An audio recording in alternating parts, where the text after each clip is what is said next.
Taip pat kaip sveikas maistas, kaip geras švarus oras, taip ir teisinga šviesa daro įtaką. Viskas tiesiog darant per bandymus. Gyvenimas, projektai ir buvo mano mokykla. Ir yra kiekvienas kuriantis objektus realius. Jie turi praeiti per tą medžiagiškumo suvokimo mokyklą. Egoistiškai leidau savo daryti tai, ką aš noriu. Aš nesileidau būti gamintoju. Pats miestas nesugeba išlaikyti čia menininkų, kuriančių žmonių, genialių žmonių.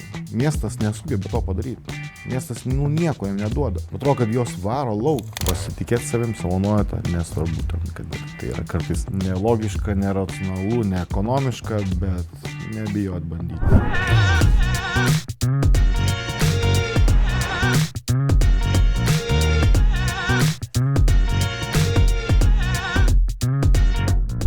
Sveiki visi įsijungę pirmąją tinklalaidės Nestabdom laidą. Aš esu Sandra Kindiuk ir sveikinamės iš Lietuvos uostamiesčio Klaipėdos. O šiandieną pradėsime pokalbių kelionę su įdomiais, inovatyviais, įkvepiančiais žmonėmis. Tinklalaidės tikslas atskleisti istorijas, kurios motyvuoja veikti, kurti, bandyti. Įsitaisykite patogiai, nes pirmąją šios tinklalaidės laidą pradedame su ypatingu pašnekovu, tai yra Linu Kutavičiumi. Linai, labas. Sveiki. Man didžiulė garbė būtent nuo tavęs pradėti pirmąją laidą, būtent nuo pokalbio su tavimi. Bet prieš pradedant mūsų pašnekesius, pirmiausia noriu pristatyti trumpą informaciją apie tave ir apie šią unikalią vietą, kurioje įsikūrėme. Taigi, drąsiai galiu pasakyti, kad Linas yra šviesos alchemikas, meno vizionierius. Jis yra vienas žinomiausių šviesos meno kūrėjų Lietuvoje, per šviesą pasakojantis įvairias istorijas, kurios atveria naujas erdves vaizduotei. Taip pat Linas aktyviai dalyvauja kultūros renginiuose, parodose, ne tik čia Lietuvoje, bet ir tarptautiniu mastu. Lino kūriniuose susipina menas, technologijos, architektūra.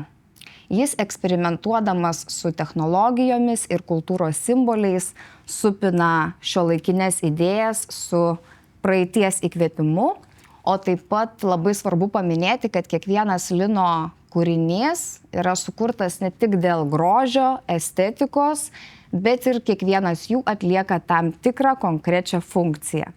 Štai pavyzdžiui, aš dabar sėdžiu ant taip pat Lino kurtos supynės. Funkcija kaip ir aiški, galima pasisupti, taip pat galima pasidaryti įspūdingą nuotrauką, pavyzdžiui, socialiniams tinklams. Ir taip pat Linai su tavimi taip pat juokavome prieš filmavimą, kad bent jau man filmavimo metu jį padės ir atsipalaiduoti, nestresuoti ir geriau susitelkti tai, ką pasakoja pašnekovas. Mums už nugarų yra dar vienas įspūdingas Lino kūrinys. Tai ši šviesos instaliacija erdvėje atlieka apšvietimo funkciją, tai yra kaip šviestuvas. Taip pat šios instaliacijos reaguoja į aplinkos garsus ir tai yra puikiai pritaikomas objektas įvairiems renginiams. Bet apie tavo kūrinius dar taip pat detaliau padiskutuosime. Ir pagaliau noriu prieiti prie konkretesnio, išsamesnio šios vietos pristatymo. Tai šį tinklalaidės spotą taip pat įrengė ne kas kitas, o Linas Kutavičius. Ir šis tinklalaidės spotas yra įkurtas Lino Kutavičiaus multifunkcinėje kultūros erdvėje tema. Tema tai erdvė, kur kūryba ir bandymai yra visada laukiami, tai yra kūrybos ir eksperimentų namai. Čia menas, dizainas, kultūra susipina su bendruomenės visuma. O pati tema tai yra tik tai viena iš erdvių esančių Lighthouse Hub. Lighthouse Hub tai ne tik fizinės erdvės, bet ir stiprios bendruomenės formuotojas. Čia susitinka žmonės, kurie siekia inovacijų, kūrybiškumo, bendradarbiavimo. Tai yra inovatorių, kūrėjų, verslininkų branduolys Klaipėdoje. Taigi pagaliau paminėjome svarbią informaciją ir galime pereiti prie mūsų pokalbio. Taigi, Linai, pirmiausia, pradėkime nuo pat pradžių. Papasakok, kaip prasidėjo tavo kelionė į šviesos meną ir galbūt tu prisimeni tą momentą tą lūžį, kuomet supratai, kad būtent šviesa taps tavo kūrybos pagrindu? Na, kaip ir daug kas prasideda mano gyvenime, tai nuo elementaraus žaidimo, eksperimentavimo. Tai taip ir šviesa atsirado. Ir kai atsirado, taip, tai buvo tas momentas lūžio, kai supratau, kad yra ta kryptis, kurią aš eisiu. Buvo labai lengva apsispręsti. O kodėl būtent šviesa? Ar tai kažkokia savęs išraiška, eksperimentas, ar kas tai? Kodėl būtent šviesa? Gal todėl, kad pačiam jos trūko. Pačiam trūko kokybiškos šviesos, jaukumo. Man pačiam to norėjos trūko. Tai tiesiog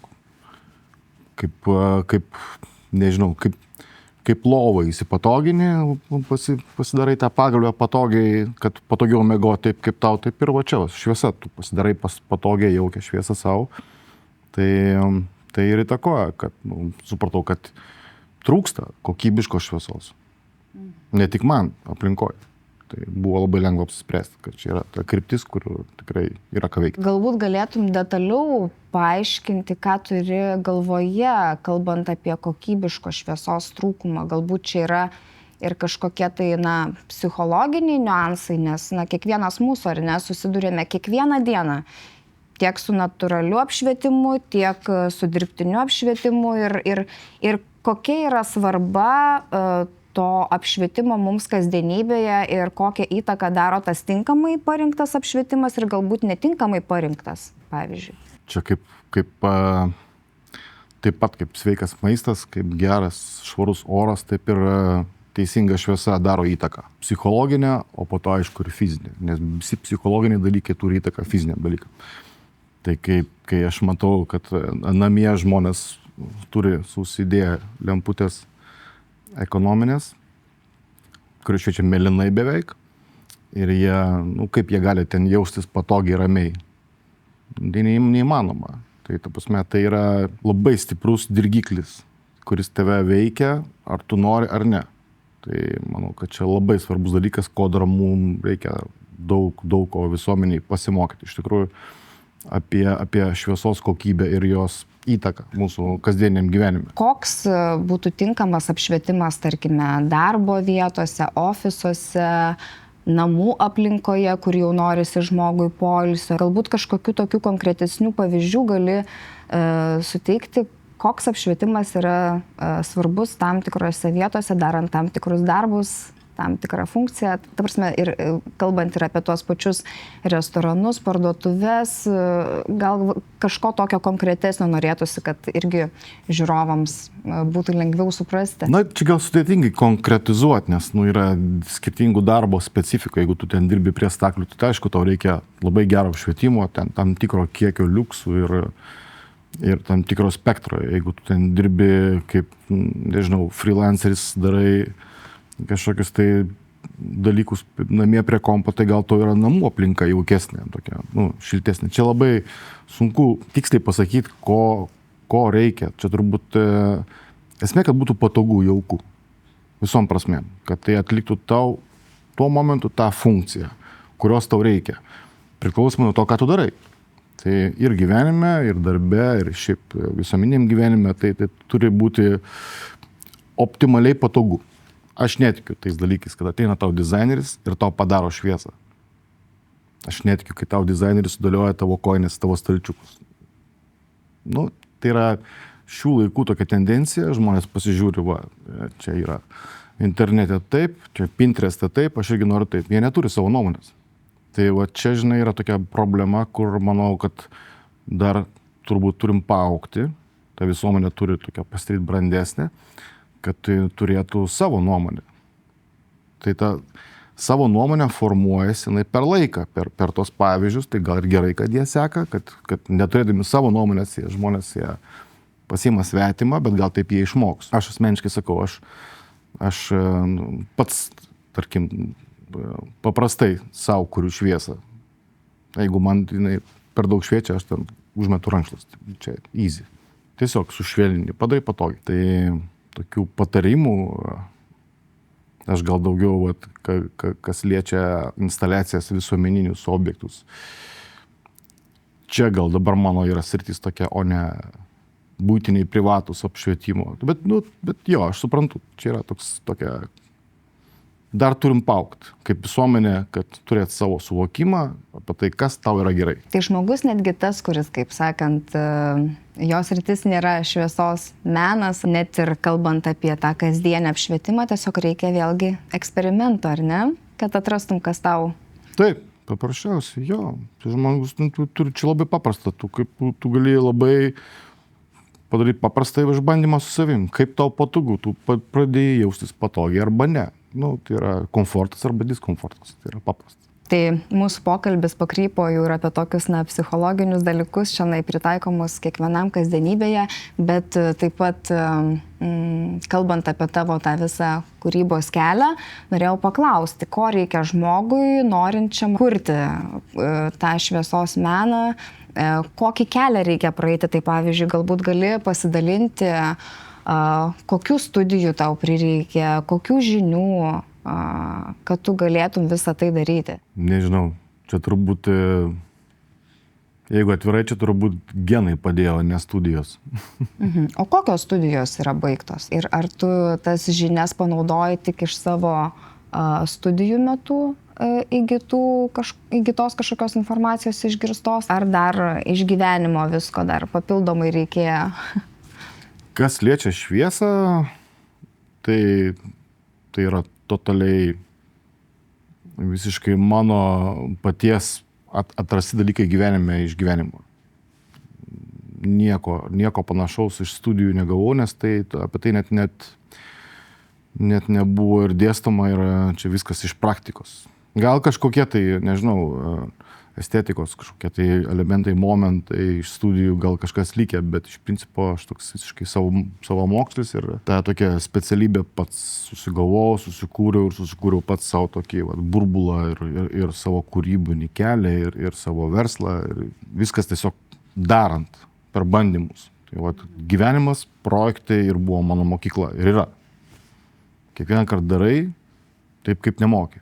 Kiekvieną kartą yra iššūkis, kiekvieną kartą bandai kažką naujo atrasti. O kokių žinių reikia, kuriant būtent tas šviesos instaliacijas įvairias? Kokios žinios čia susipina?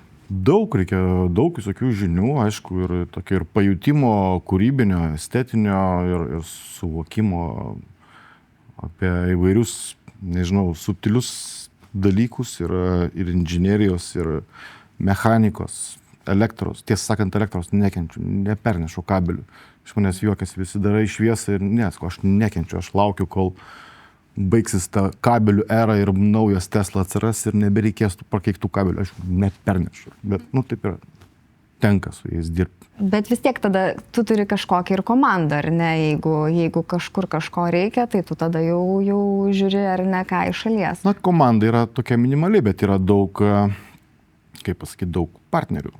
Skirtingiem projektam, nes vienam projektui reikia, tarkim, apšvietimo valdymo specialisto, kitam projektui reikia daugiau suvirintojų, įvairiai. Ratas tų žmonių arba įmonių, su kuriais mes dirbam ties skirtingais projektais. Tai yra kažkoks vienas specifinis projektas, tai mes susibūrėm į krūvą ir padarom. Bet taip, kad būtų pastovi komanda, tai yra keli žmonės, tai yra, kurie jau daug metų su manim dirba kartu ir jau mane pažįsta ten jau. Dabar galime konkrečiai pereiti jau prie tavo konkrečių darbų. Tai tikrai žinomų ir reikšmingų darbų yra ne vienas, bet ir pats buvai man minėjęs, kad būtent Smilga ir Gintaro projektorius yra tau tokie patys artimiausi, labiausiai apibūdinantis tave ir tavo kūrybos misiją. Tai galbūt galėtum plačiau papasakoti apie šios darbus. Gintaro projektorius tai yra jau mano mėgstamas saldainiukas, jau toks mano desertas, kuris su juo eilę metų jau dirbu ir man pačiam įdomu. Įdomu toliau daryti, eksperimentuoti, bandyti ir tai yra mano tęstinis projektas. Smilga tai yra jau link traukia link tokio produkto, bandymo sukurti produktą ir jį pritaikyti įvairiai, nes tai yra visiškai unikalus kaip produktas, visiškai neturintis analogų, visą technologinis procesas labai sudėtingas ir tuo pačiu paprastas. Nu, į tą visą sudėtingumą galų galia tu matai tik tai liniją. Tas paprastumas, elementarumas to kažkuris buvo momentas gyvenime, kai atsirado dvi formos. Nu, ratas ir linija. Tokie du pradai kažkokie tai ir vat, prasidėjo toks manipuliacija su tom, nu, paprastais tokiais elementais. Nu, visiškai. Tada daug kas galvoja, kad aš daugiau nieko nedarau. Tai tu darai tas linijas ir tu sartu. Aš žinau, jo. Bet aš daugiau dalykų darau. Tai darau visiškai organiškus dalykus, kur yra visiškai rankų darbo. Ten, nu, absoliučiai gamtiški dalykai, betarpiškai susiję su gamta. Ir yra va, tie tokie elementai, va, taip, kaip ir supinės, jie, nu, tai tampa tavo darbo dalimi. Išsigrynina tokie kaip objektai, produktai, jie tampa matomi.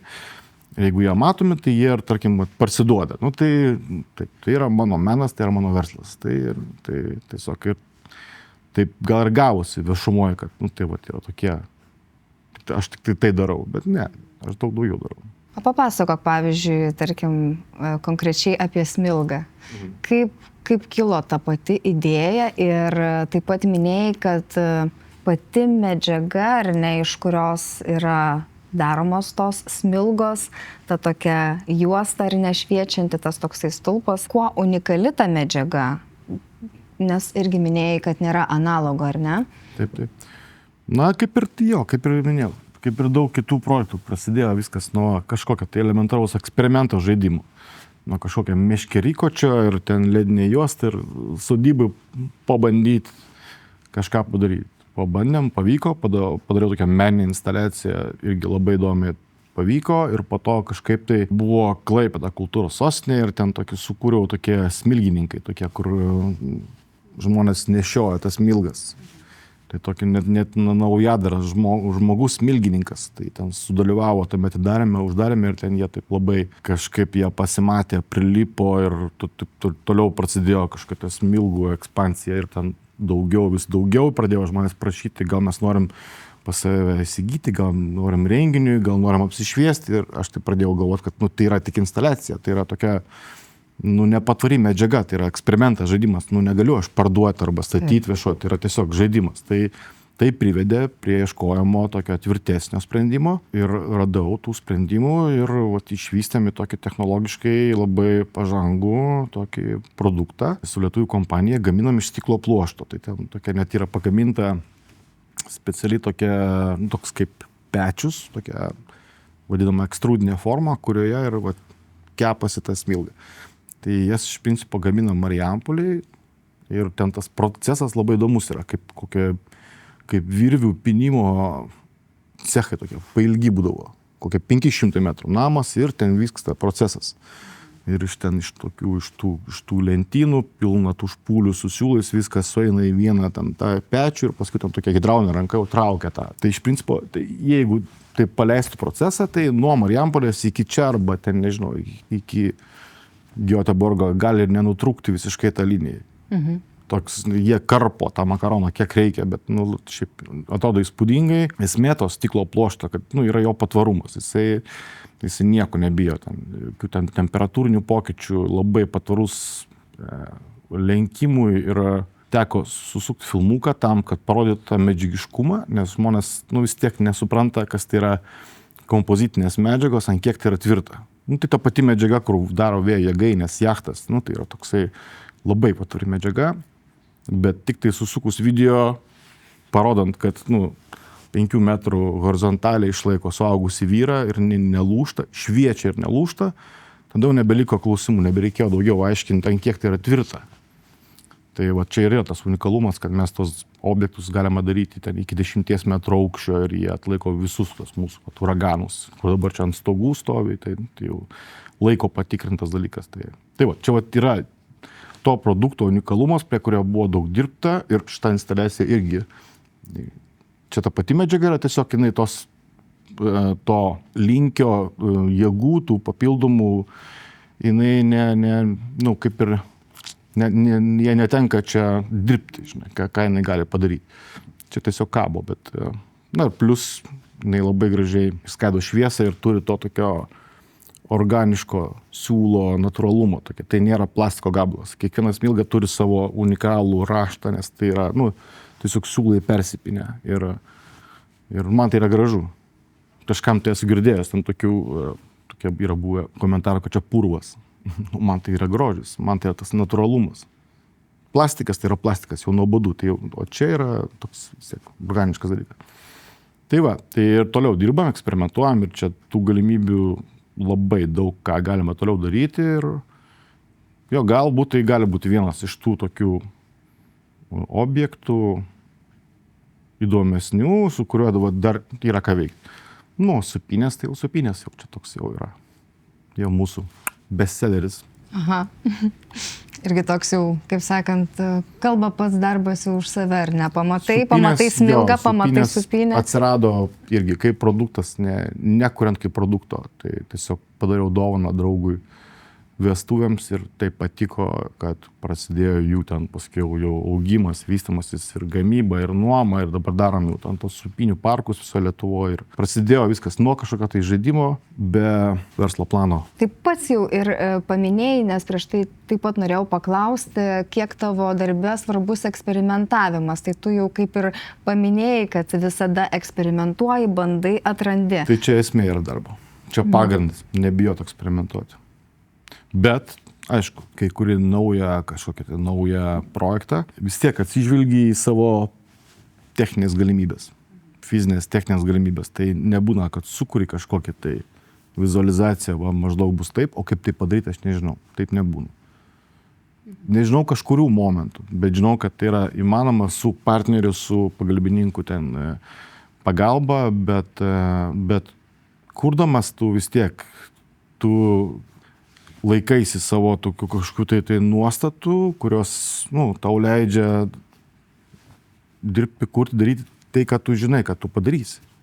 Kad kitaip neįmanoma. Aš netikiu, pavyzdžiui, kai būna kuriami kažkokie projektai, vizualizacijos dizainerių, bet, pavyzdžiui, jie gyvenime nesusidūrė su medžiagom, nėra darę nieko panašaus ir jie kuria kažkokius tai mega projektus, instaliacijas, bet net neįsivaizduoja, kaip tai padaryti. Tuom aš netikiu. Manau, kad čia kiekvienas kuriantis objektus realius, jie turi praeiti per tą medžiagiškumo suvokimo mokyklą ir pačiupinėti ir įrankius rankose ir suprasti medžiagų savybės ir tik po to kurti. Iš kur visos tos žinios? Tai tu kaip ir minėjai, per bandymus, per eksperimentavimus, bet čia reikia iš tikrųjų ir inžinerinių žinių ir turbūt net ir kažkokių... Aš nežinau, mano mama irgi klausia to paties, aš neturiu ką atsakyti. Tiesiog dirbi ir darai. Aš sakau, iš senelio. Senelis viską darė savo rankom. Iš kur pasibuvo žinios? Darė. Čia tokia, aš neturiu atsakymą. Tiesiog bandai, darai ir mokais. Tai tu turi savo dirbtuves. Tai aš įsivaizduoju, kad atvyksti ir nors ir neturi kažkokio konkretaus atsakymo, tenai vyksta visiškai kūrybinis procesas, kartais nežinai ir ką tu kuri, bet tu bandai, kaip viskas atrodo. Visai būna, kartais ateini, apsisuki ir išeini. Ir tai būna, čia kartais tiesiog nėra tam nuotaikos ir ten tu nukelinėjai ir lauki to momento iki paskutinio, kol jis tau nušvis, kad jau dabar jau reikia tą padaryti. Lauki ir išlauki to momento. Tai nėra taip, kad ateini ir jau ten dirbi. Visai būna. Tai va, aš ir norėjau paklausti, kaip tu tvarkaisi su ta kūrybinė stagnacija, nes ne visada yra to kūrybinio įkvėpimo, tų idėjų, bet vėlgi tai yra ne tik tavo kažkokia tai meno išraiška, bet tai yra ir verslas, yra ir užsakymai ir panašiai, ir tu turi ir tam tikrus terminus, ar ne, kada tu turi pristatyti, tu turi kurti, tu turi daryti, bet tarkime nėra va to įkvėpimo, tai kur tu pasisemi to įkvėpimo? Ne, tai va tai ir atsakyti, yra sutartis, yra terminas ir tu turi padaryti. Tai va, čia ir yra įkvėpimas, nes, tai, o kaip kitaip, tu negali nedaryti. Jeigu tu įsipareigoji, tu turi padaryti. Nes jeigu tu įsipareigoji nepadarai, tai tada turbūt ir nelabai pavyks toliau judėti. Taip pat žinau, kad savo darbus esi pristatęs ir ne kartą, ne tik čia Lietuvoje, ar ne, tavo darbai žinomi ir užsienyje, esi ir gyvenęs, dirbęs, berods minėjai, Olandijoje, Berlyne. Kaip tenai sekėsi ir ką apskritai reiškia būti Lietuvos ar ne menininkų kūrėjų tarptautinėje erdvėje? Mano bandymai gal buvo sunkesni tokie, kur kiekvieną kartą išvykęs kažkur tai, bandydamas ten save realizuoti, rasti, suprasdavau, kad čia aš turėjau daug daugiau laisvės, kūrybinės ir saviriškos. Aišku, ten kitaip tave vertina. Tai, bet ten, kad pradėti daryti tai, ką, tarkim, aš čia darau, tai ten reikia ilgai laiko įdirbio įgyti jų pasitikėjimą, nes, kai prasideda jau projektai, dideli projektai, viešose erdvėse, kur tu ten kažką tai tokio sunkaus kabini ten žmonėm virš galvų, tai jau saugumo reikalavimai visi kiti ten yra, ne taip paprasta. Nesakau, kad čia viską žiūri pro pirštus, tiesiog, gal čia paprasčiau tave supranta ir kai tu prisiemi įsipareigojimą padaryti kažką saugiai, tvirtai, tai tau gal nereikia to įrodinėti. Tiesiog gal darbai patys su save šneka labiau. Turbūt tai ir yra pagrindas, kad tie, kurie jau kreipiasi, ar tai būtų organizacijos, ar tai kažkokie festivaliai, renginiai, ar tai yra privati įmonė, kuri užsako kažkokį objektą, vis tiek jie pats daro namų darbus ir jie mato, ką tu esi padaręs. Ir tai mato, kad čia esi ne šiaip bandai kažką ir pradedi kažką daryti, bet jau yra objektai, kurie yra pasteisinę, kurie, tarkim, jeigu versle, tai verslininkai, aišku, žiūri tą pridėtinę vertę. Tarkim, yra šviesa kaip funkcija, bet yra ta pridėtinė vertė. Kiek tai duoda svorio, tarkim, verslo centrui, atsiradimas kažkokio tai meno kūrinio. Tai labai sunkiai vertinama. Finansiškai skaičiais paskaičiuoti, jeigu atsiras čia meno kūrinys, kiek tai pakels vertę verslo centro arba verslo paties. Bet kad ta tendencija auga ir verslininkai pradeda vis labiau ir labiau suprasti to naudą, tai faktas. Tai vienas dalykas reikalavimai, kitas dalykas galbūt ir didesnė konkurencija, tai galbūt yra ir daugiau tų šviesos meno kūrėjų negu čia Lietuvoje. Taip, žinoma, ten tos tradicijos yra jau labai senos ir ten tikrai yra daug daugiau specialistų ir ten yra tų ir mokymo įstaigų ir ten tų specialybių ir taip toliau. Ten yra, tai išsivystė yra labai stipriai. Pas mus vis dar tai yra tokia besivystanti sfera. Vis dar tokia gan tuščia niša. Bent jau aš toksai jaučiuosi dar pakankamai toks vienišas toje srityje.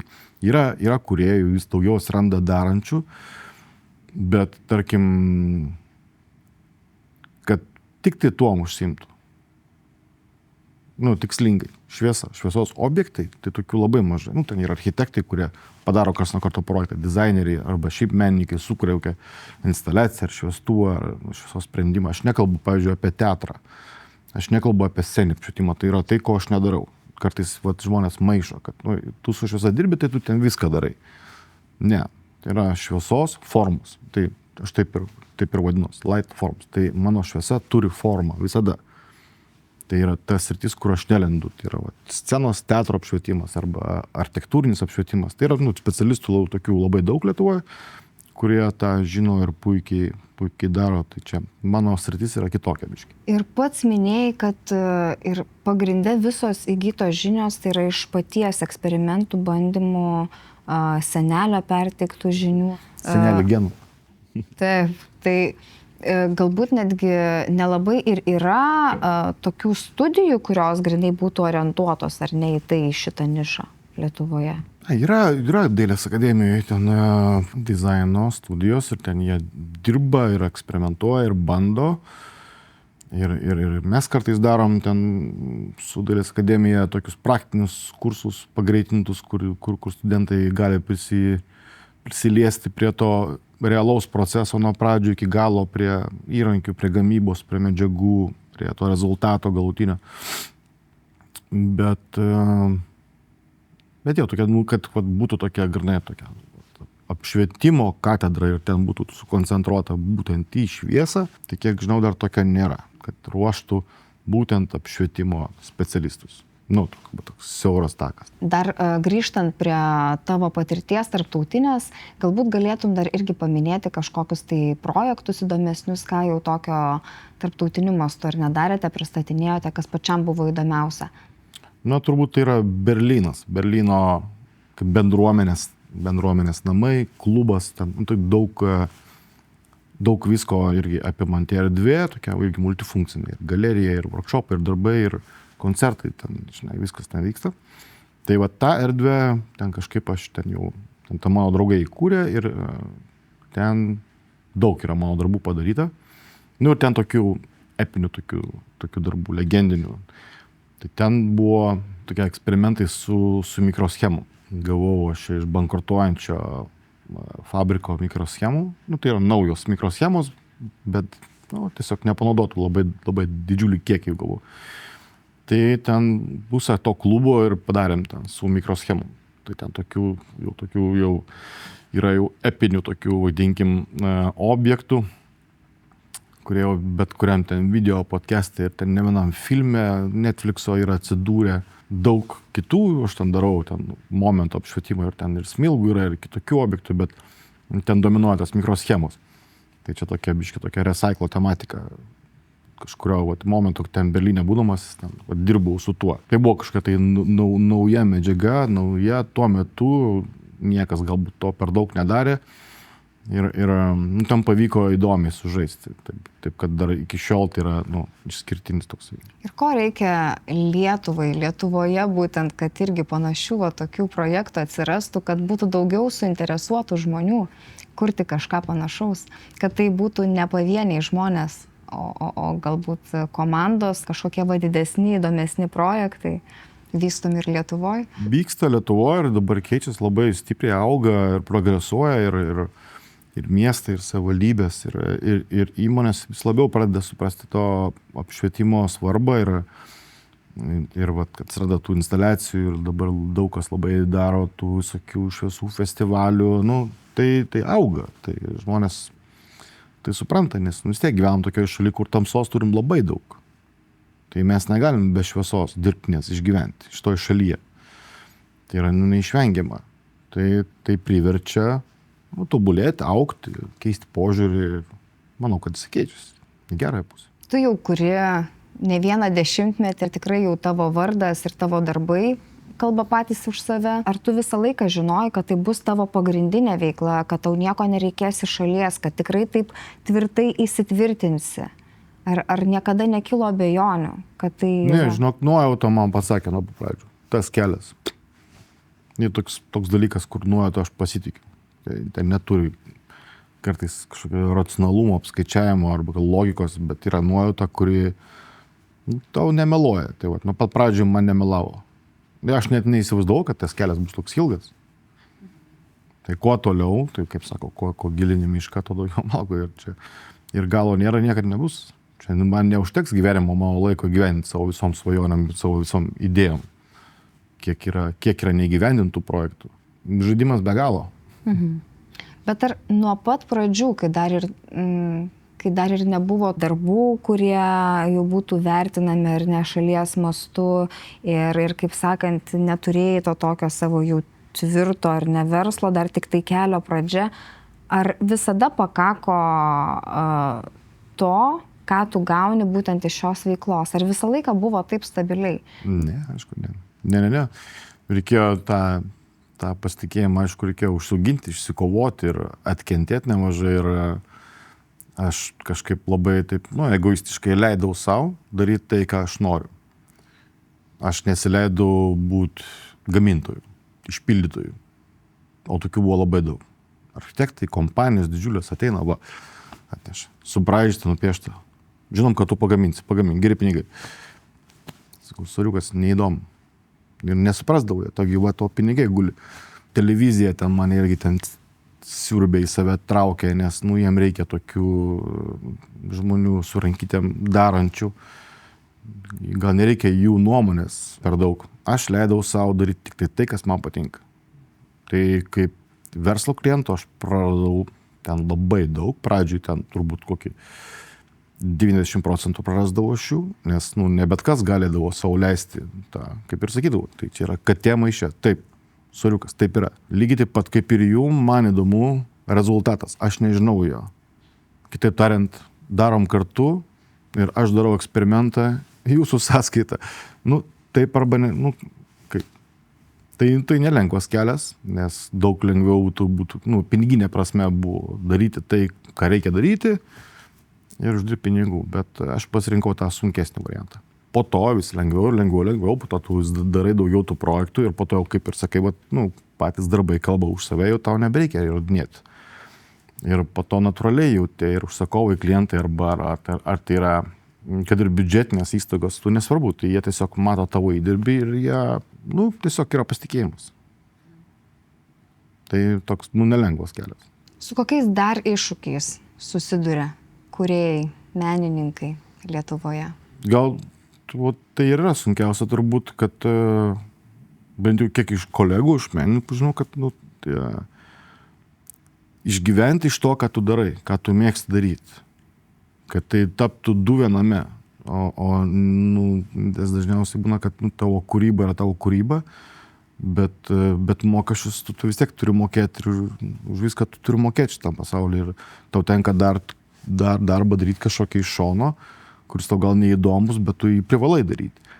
Tai čia galbūt ir yra didžiausias iššūkis rasti tą viduriuką, kad tai, kas tau patinka, tavo kūryba, tu darai ir iš to uždirbi. Nes, aš pats netikiu, jeigu žmogus nemėgsta, ką jis daro, bet tik tai daro dėl pinigų ir kad tai gausis gerai, kad rezultatas bus nuoširdus, geras, kokybiškas, aš tom netikiu. Tai manau, kad kiekvienas, ką bedarytų žmogus gyvenime, tai nesvarbu, ar kūryba, ne kūryba, jis turi mėgautis to. Čia yra paslaptis, ar ne? Dėl ko pavyko? Turbūt. Gerai. Ir dar vienas dalykas, apie kurį noriu būtinai plačiau padiskutuoti, tai yra šitavo multifunkcinė kultūros erdvė tema. Tai papasakok plačiau, kas vyksta šioje erdvėje ir kokia iš viso yra prasmė skleidžiama žinutė, ar ne viso to, ką jūs šiandien darote. Kuriate? Viskas labai, labai panašu su to, ką aš darau. Tai yra bandymai, eksperimentai, tai šitos erdvės net ir paskirtis iš tikrųjų, ir čia yra laboratorija. Tai visom prasmėm tai yra pagrindinis raktažodis to, ką mes čia darom. Tai eksperimentuojam, bandom apjungti kultūrą, technologiją, meną, garsą. Taip, čia galbūt daug kas dabar vadina multifunkcinė erdvė, bet čia iš tikrųjų yra multifunkcinė erdvė. Tarkim, po mumis čia yra mūsų gamybos cechas. Tai šiuo momentu ten nevirina niekas, bet kai baigsim filmuoti, pradėsim virinti ir čia dūmai turbūt. Tai čia yra toks, o čia yra ir baras, ir gali vykti šokiai. Tai čia turėjom ir LRT Opus renginį, tai iki paskutinio momento pas mus vyko projektas didžiulis, ten darėm tokį Vilnius rotušėj darėm instaliaciją ir taip jau reikėjo dirbti, o čia jau vyko pasiruošimai beveik filmavimas čia vyksta, o čia vyksta virinimas, viskas vienoje erdvėje. Tai yra multifunkcinė erdvė. Ir mes čia viską darom patys. Viską savo rankom. Čia mes atėjome tokią tuščią dėžutę. Kaip aš vadinau, žuvies sandėlys. Nieko. Ir iš to nieko sukūrėm šitą erdvę viską savo rankoms. Labai mažai kviečiam iš šono specialistų. Nebent tai yra specifiniai kažkokie. Iš principo viską darom patys. Tai čia toks yra mūsų pagrindinis dalykas. Nebijot daryti pačiam. Kas tai bebūtų. Tai dirbtuvės, baras, renginiai. Kokie tai renginiai? Įvairiausi. Ir konferencijos, privatus renginiai, triukšmingi šokiai, koncertai, produktų pristatymai, workshopai, gamyba, objektų. Ar visada ši erdvė buvo šioje vietoje? Podcastai, dabar startavom ir su podcastu, tai plečiasi, ar ne? O ar visada buvai įsikūręs čia, ar tavo ta tema buvo ir kažkur kitur Klaipėdoje? Jo, čia istorija tokia juokinga, kad tema kaip organizacija mes čia ir įsikūrėm, bet tai vyko prieš 16 metų, kai grįžau iš Olandijos, reikėjo dirbtuvių ir radom šitą erdvę. Tai buvo tiesiog apleisti fabrikai. Ir tada mes kažkaip tai čia įsikūrėm. Po to čia jau prasidėjo statybos, teko išsikraustėme į Memelio miestą, tada ten pradėjo statybos ir mes vėl grįžom čia.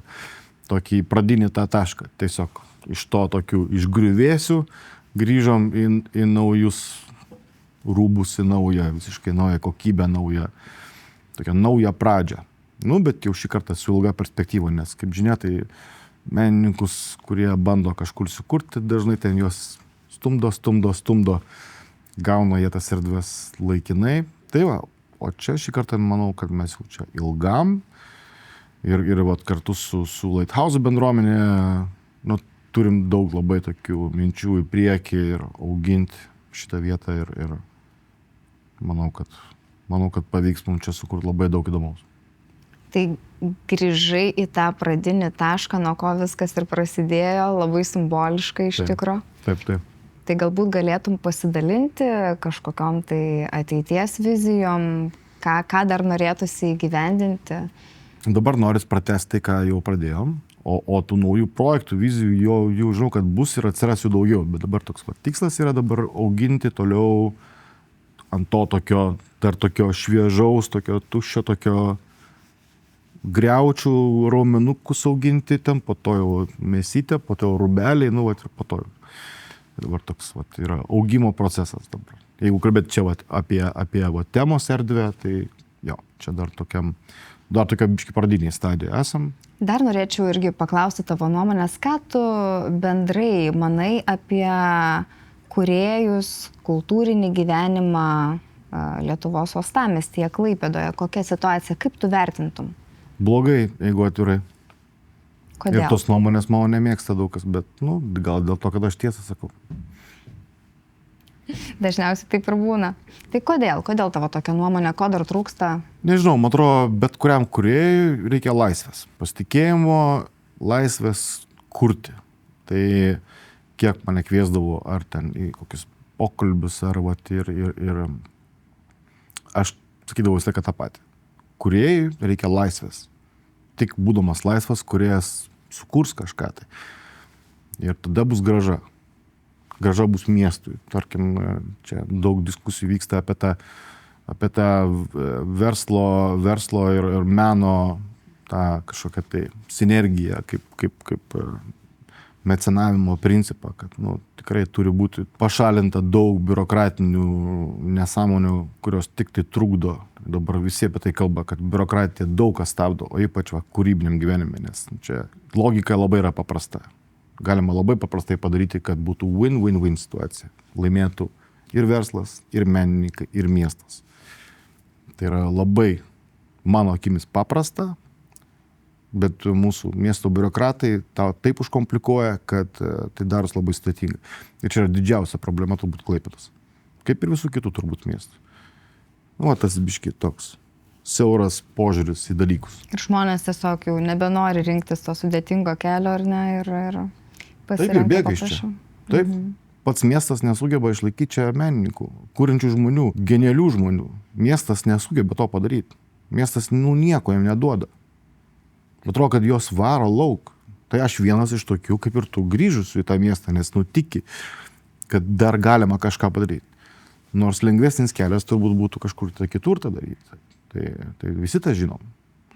Tai dabar tiesiog reikia kažkaip sukandus dantis toliau daryti, bet tai, ką mes čia darom, tai bendrom jėgom su Lighthouse, su mūsų tą kūrybinę bendruomenę, tai yra niekaip nesusijęs su miesto finansavimu.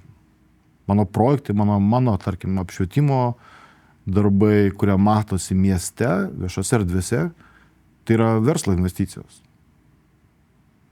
Ir čia yra tas toksai momentas, kad miestas tada turėtų duoti kažkokias tai irgi lengvatas tam verslui, kuris investuoja į kažkokį meną viešose erdvėse, tada gauna grąžą ir miestas, miestelėnai svečiai, ir menininkai, ir verslas.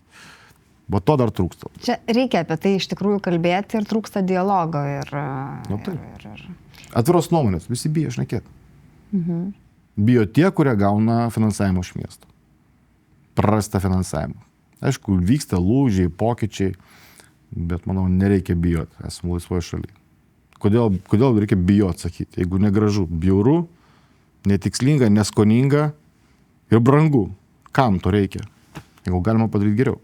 Nu, kodėl bijoti? Aš iš viso kaip susidariau visą šitą nuomonę, kad tu ragini žmonės būti drąsesniais, atviresniais, bandyti, nebijoti ir ieškoti to dialogo. Nu, gal nėra taip, bet aš jau ten raginčiau, stumčiau. Aš pats taip darau. Tai, bet sakau, tai nėra lengvas kelias. Turbūt lengvesnis kelias yra būti nuolangesniam, patogesniam kažkam. Jeigu jis kažkam tai nepatogus, tai gal tai sunkiau biškai yra realizuoti save. Bet kaip sakant, vieną kartą atsimušusi sieną, turbūt nereikėtų sustoti, ieškoti kažkokių kitų siauresnių kelių ir... Bet tai vėl tas pats, darbai už save šneka. Tai yra akivaizdu. Ypač mano atveju, aš tai labai tokių, netgi tokių pokalbių labai nemėgėjęs esu. Daugiau gal mano darbai šneka už mane garsiau ir aiškiau ir perduoda tą mintį, nuojautą, savijautą, kokia bebūtų ten ta kažkokia tai ar fizinė savijauta, ar psichologinė, bet tikiuosi, kad tai veikia. Kalbant apskritai ne tik tai apie tos iššūkius ir problemas, su kuriais susiduria kūrėjai, dabar bent jau tikrai pastebime, kad ta jaunoji karta, jie tokie jau drąsesni, kažkaip garsiau jau išdrįsta ir papasakoti, garsiau kalbėti ir apie savo kažkokius tai nesusipratimus, problemas darbuose, sistemose, vertinime, visuomenėje, kažkaip vis garsiau apie tai vis šnekama, tai galbūt ta jaunoji karta trupučiuką keičia viską, kaip tau pačiam atrodo, bendrai? Manau, kad taip, keičia ir manau, kad galėtų dar drąsiau tai daryti. Bet tiesiog, kad jaunai kartai yra gal sunkiau. Sunkiau, jeigu kalbėti, aišku, čia, žiūrint, kalbam, kokiu čia, ar šiaip apskritai apie šiuolaikinį jaunimą pasaulyje, Europoje, Lietuvoje, ar apie Klaipėdą. Tai čia irgi, Klaipėdos gal tokia problema, yra biškai tokia stagnacija, kad ten yra tokia, labai sunkiai įsileidžia tą jaunąją kartą kūrėjų.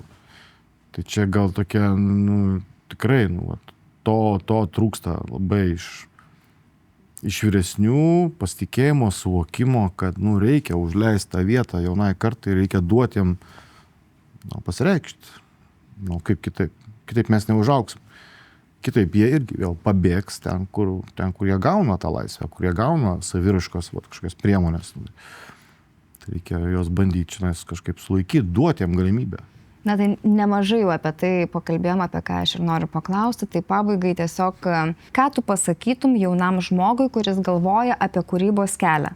Koks tai būtų patarimas? Klausyti savo nuojautos. Pasitikėti savim, savo nuojautą, nesvarbu, kad tai yra kartais nelogiška, neracionalu, neekonomiška, bet nebijot bandyti. Ačiū tau labai, Linai. O mes pasimatysime kitose Nestabdom tinklalaidės laidose. Labai kviečiu prenumeruoti, palikti atsiliepimus, nuomonės komentaruose, nes mums tai labai svarbu. Ir iki.